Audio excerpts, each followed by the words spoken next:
안녕하십니까. 이번에는 이제 그 분열되는 좌파연합, 찢어지는 좌파연합, 이런 데 그 내용인데요. 이재명의 그 성이 찢이 아닙니까? 찢어버린다. 찢재명. 근데 이거 좌파들이요, 대선 때는 다 연합을 했어요. 똘똘 뭉쳐가지고, 근데 이거 자기들이 권력을 근데 이거 뺏어간 거죠. 근데 선거 끝나니까, 근데 이거 대분열이, 왜냐하면 이게 선거할 때 서로 기대한 거나 약속이 있을 거 아니에요. 근데 그게 안 지켜지니까 지금 하나하나게 이거 찢어지면서 서로 이제 이거 돌아올 수 없는 강을 서로 각각의 길을 가는 거예요. 이래 되면 이거 이재명 집권 세력은 갈수록 쪼그라듭니다. 전부 찢어져서 하나하나게 떨어져 나가면 계속 쪼그라들면서 결국은 이제 이거 레임덕이 오면서 무너지는, 이게 바로 일반적인 패턴입니다. 크게 이제 이거 네 가지 세력으로 보면요. 대선 때 똘똘 뭉쳤다가 지금 이제 완전히 찢어지고 있는 네 세력은, 첫째, 조국 혁신당, 조국당. 그 다음에 두 번째, 진보당. 그리고 이제 이거 세 번째, 민노총. 그리고 이제 이거 내부적으로도 찢어집니다. 바로 이거 전당대회 정청래 세력. 이렇게 이거 네 개로 볼 수가 있겠습니다. 먼저 이제 이거 조국당은요, 이거는 이제 이미 뭐 거의 파탄입니다. 벌써 이거 파탄이라고 다 봅니다. 왜 그러냐면 이게 크게 여러 가지 이유가 있는데, 가장 큰 거는 물론 이게 조국 사면에 대해서 이재명이가 안 해주니까 빨리 일찍 만나려고 일찍 했는데, 그랬잖아, 정경심이가. 일찍 1번 찍으면 일찍 만난다. 그러니까 조국을 일찍 만나기 위해서는 1번을 찍어야 된다. 일찍 하면 일찍 조국 만난다 이랬거든요. 근데 일찍 해주는데 조국이 만나지를 못하잖아. 사면 안 해주잖아요. 못 해주죠. 그거는 이제 왜 그러냐면, 조국이 사면하면요, 차기 지도자 압도적 1위가 됩니다. 그러면 이게 이재명은 바로 레임덕이 오고, 그 다음에 지방선거에서 진검승부를 해야 되는데, 조국 사면하면 그러면 이게 날개를 달아주는 거잖아요. 그래서 이게 못하는 거예요. 사면. 그리고 이제 또 조국당이 떨어진 이유가 바로 이제 검찰 인사죠. 표면적으로 검찰 인사. 예를 들어 이제 김학의 불법 출금 수사를 했던 뭐 임세진 검사다, 승승장구한다, 이런 식으로 왜 윤석열 한동훈 라인 검사들이 승승장구하느냐? 도저히 검찰 개혁을 하려고 하냐 안 하느냐? 아니 완전히 한동훈이라도 그럼 법무부 장관 시킬 거냐? 이렇게 박은정이가 직격탄을 날렸죠. 한동훈이라도 법무부 장관 시키는 게 이게 검찰 개혁이냐 이랬더니, 또 이게 박찬대가 그거는 모욕이다. 왜 한동훈 이야기를 하느냐? 지금 이게 난립니다. 그래서 이제 검찰 인사 가지고도 엄청나게 대립하고 있는 거예요.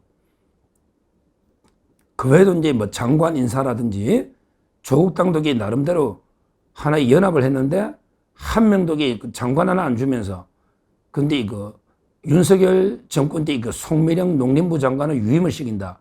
이게 말이 되냐? 아니 윤석열 정권 때 장관을 시키면서 우리 조국당은 한석도 안 주느냐? 이런 비판도 많아요. 하여튼 조국당은 이제 이재명하고 완전히 결별하는. 왜 그러냐면 이재명이가요, 총선하고 대선 이길 때 조국당 도움이 컸어요. 특히 중요한 게 총선 때인데요. 그때 이재명이가 인기 없어가지고 총선에 좌파들이 대거 투표를 안 하려고 했거든요. 근데 조국이 넣어가지고 지민비조, 지역구는 민주당인데 비례를 조국당 찍어줘. 그러니까 이제 조국을 지지하는 사람들, 이재명은 싫어하는데, 이 사람들이 투표하러 갔단 말이야. 가보니까 이게 국민의힘을 찍을 수는 없잖아. 그래서 이게 지민비조. 그래서 민주당을 찍어준 거예요. 우리가 총선 참패한 여러 원인 중에 하나가 조국당이 지민비조가 먹힌 거예요. 이번에 대선은 말할 것도 없고. 그래서 이제 조국하고 이재명이 분열되면요, 우리로서는 이게 천군만마입니다. 왜냐하면 이게 조국과 이재명이 분열되면 좌파가 딱 두 동강 대분열되니까, 이게 첫째, 찢어지는 좌파의 첫 번째가 조국과 이재명이 쪼개지는, 이게 첫째고요.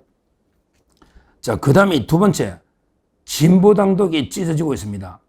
진보당도 이게 이재명이한테 쏘갔네. 이재명이한테 아주 이게 불만이 많아요.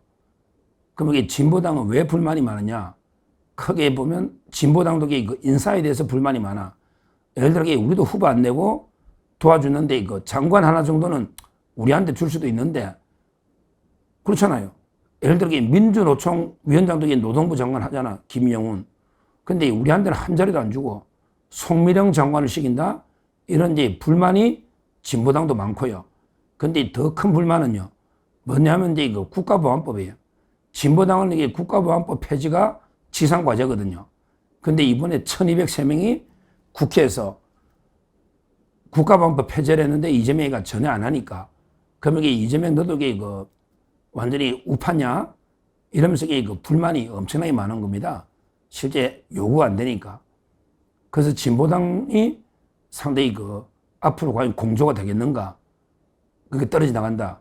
이것도 상당히 큰 세력입니다. 진보당이. 이게 두 번째 분열되는 좌파 연합이에요. 총선 때하고 대선 때는 진보당이 대선 때도 연합했잖아요. 후보 안 내고 김재현. 후보가 정해졌잖아. 김재현. 근데 후보 안 냈잖아. 그 다음에 총선 때는 또 이제 비례 의석을 2개 받고 연합 위성정당을 만들었잖아요. 근데 지금은 떨어져 나가는 이런 이제 분위기입니다. 진보당. 자, 세 번째 심각한 게 민노총입니다. 민노총은 아예 총파업을 7월 16일 하겠다. 왜 하느냐? 세 가지인데요. 요구사항이 뭐냐면 노란봉투법을 왜 빨리 안 하느냐? 노란봉투법이 야당 때 계속 발의했는데 왜 빨리 안 하느냐? 이 문제. 근데 이걸 통과시키려니까 민주당도 부담스럽죠. 특히 노조의 파업 손해배상 제한하는 거는 가능한데 더 중요한 게 원청하고 하청업체가 직접 교섭하는 이거야말로 노동을 완전히 뒤흔들어 놓잖아요. 원청 회사하고 하청업체가 직접 교섭하는데 이게 말이 안 되잖아요. 그러니까 이제 부담스러운 거예요. 노란봉투법. 이걸 이제 문제 삼고 민노총이. 그 다음에 윤석열 대통령이 노조 개혁을 해가지고 이제 노조 회계 장부를 투명하게 공개하는데 이게 말이 되냐? 우리가 투쟁 자금을 내 마음대로 썼는데 왜 투명하게 하느냐? 원래대로 돌려놔야 된다. 이런 말도 안 되는 욕을 하고 있고요. 그리고 이제 더 터무니없는 게 노조에다가 정부 지원금 달라. 아니 우리 헌법에도 노조를 육성한다고 돼 있지 않냐? 그러면 우리 노조에 국가 보조금 좀 달라 우리도. 조합원들 회비만 가지고는 투쟁하는데 한계가 있다. 이런 터무니없는 욕을 하는 거예요. 그러니까 이제 들어줄 수가 없잖아. 그러니까 민노총이 총파업하겠다. 벌써 이재명 정권도 완전히 거구 정권 아니냐? 파업이다. 이러고 있습니다. 근데 민주당도 섭섭하죠.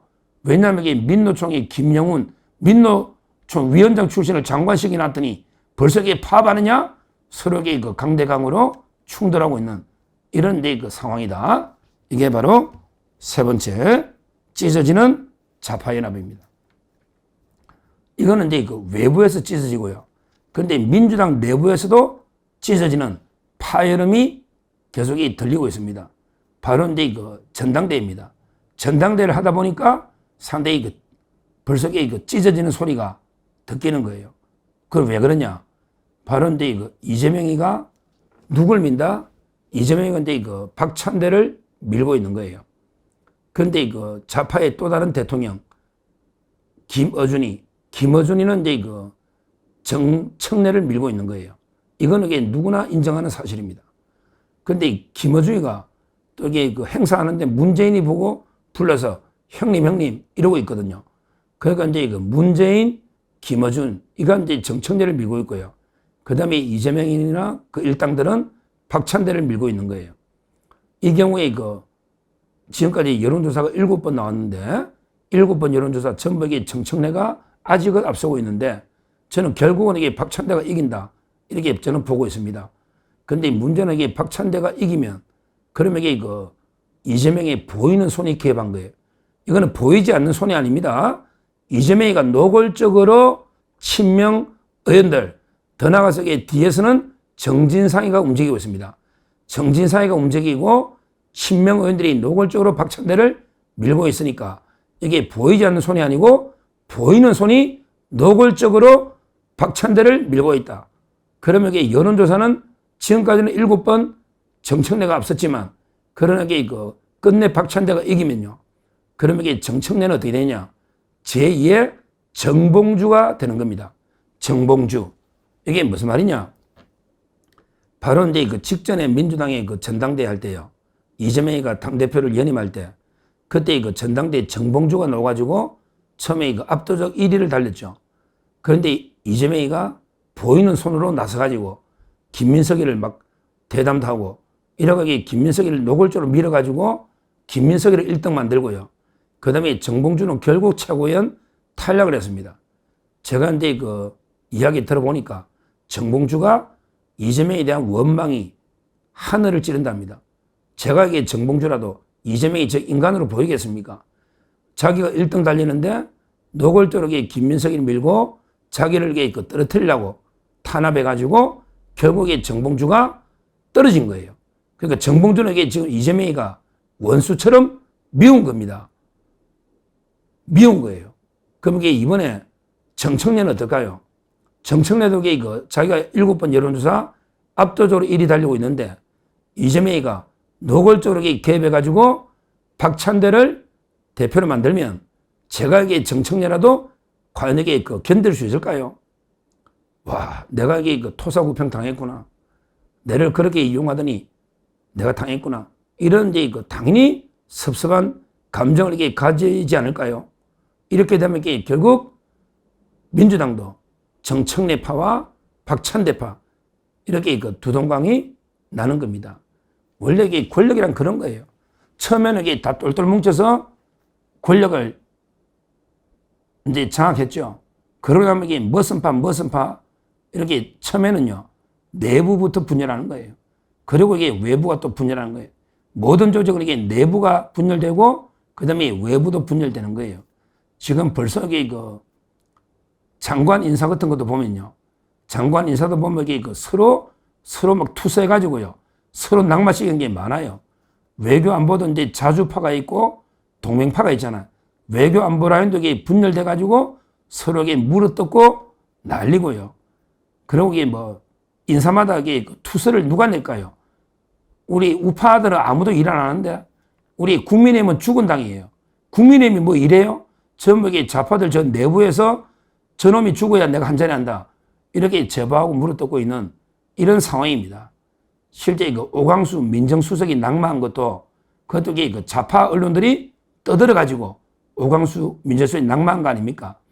이런 식으로 좌파 내부에서 먼저 이제 섭섭한 세력이 생기는 거죠. 그래서 이제 분열하고, 그러고 이제 흔들흔들하면 또 외부에서도 분열하는 겁니다. 이거는 이게 모든 역대 정권의 공통점이에요. 뭐 이재명 정권이라고 이게 별다릅니까? 이재명이라고 이게 별다르냐고요. 지금 벌써부터 이게 흔들흔들 완전히 분열이 일어나고 있다. 지금 대선 때는 이게 똘똘 뭉쳐서 정권을 되찾아와야 된다. 이런 하나의 목표에 똘똘 뭉쳤지만 권력을 찾아오고 나니까 벌써 이게 누가 다 해먹네, 나는 이게 팽당하네, 이런 이제 소외 세력들이 생기는 거예요. 대표적으로 이제 외부에서 이탈하는 그게 바로 조국당, 그 다음에 진보당, 그리고 이제 민노총 세 개가 이탈하고 있고요. 그 다음에 내부적으로는 청래파와 찬대파, 그 중에 특히 청래파 이자들이 만약에 지면요, 이탈하는 거예요. 이기더라도 이게 섭섭하겠죠. 이기면 이게 또 바로 이게 이재명의 레임덕이 올 거야. 왜냐하면 이게 박찬대를 이렇게 밀었는데 정청래가 돼버리면, 그럼 이게 어이구 김어준이가 더 세네. 야, 김어준이가 제일 세네. 이재명이가 미는 박찬대보다 김어준이가 미는 정청래가 대표됐다. 이러면 이게 또 이재명이는 어차피 이게 레임덕이 오는 거예요. 그러니까 정청래가 이겨도 문제고, 또 이게 정청래가 지면 또 이게 삐질 거 아니에요. 이것도 이게 문제고, 이재명으로서는 이게 이리저리 상당히 딜레마다 이렇게 봅니다. 하여튼 지금 민주당이 상당히 산산조각 찢어지고 있는 거는 우리로서는 이게 호재인데, 문제는 이게 여기서 중요한 게 우리 국민의힘이나 우파가 좀 이게 단합하면서 대한 세력으로 이게 우파가 좀 힘을 내야 되는데, 문제는 이게 우리 우파가 더 이게 분열돼 가지고 너무나 무기력한 거, 이게 문제. 그러니까 이 호재를 살려 가지고 제대로 좀 투쟁하고 싸우면 우리가 벌써부터 이재명을 완전히 흔들고 끌어낼 수가 있는데, 지금 이제 무기력한 우리 우파 모습이 절망적이긴 하지만, 그러나 좌파들의 분열도 못지않다. 지금 좌파들도 산산조각 찢어지고 있다. 이건 제가 분명히 말씀드리고요. 우리가 이걸 이용하기 위해서는 우파가 좀 통합, 합치면서 좀 재정비를 해야 된다. 제대로 우리가 정부에서 야당으로서 역할을 제대로 해야 된다. 이 말씀은 너무나 당연하게 드리는 거고요. 하여튼 중요한 거는 현재 좌파들이 찢어지고 있는, 이거는 이제 분명하고요. 앞으로 이게 더 가속화될 겁니다. 앞으로 원래 대통령이란 게 취임하는 순간부터 계속 레임덕이 쭉쭉쭉 오는 겁니다. 앞으로 과연 조국 당이 언제 완전히, 지금도 저는 완전히 깨졌다 이렇게 보고 있는데, 과연 어떻게 언제 결정적으로 전면전에 돌입하는지, 이것도 한번 관심 있게 지켜보고요. 그 다음에 민노총 이자들에게 요구가 끝이었거든요. 아마 이재명으로서도 요구를 다 들어줄 수는 없으니까 심각한 상황이 올 수 있다. 가장 이재명의 우군, 조국당과 민노총, 그 다음에 진보당까지 떨어져 나가면 바로 이제 고립무원, 사면초가로 가지 않을까, 이렇게 예상이 되기 때문에 우리 좌파들의 대분열을 우리가 잘 기회를 살려서 활용해야 된다. 이렇게 말씀드립니다. 감사합니다.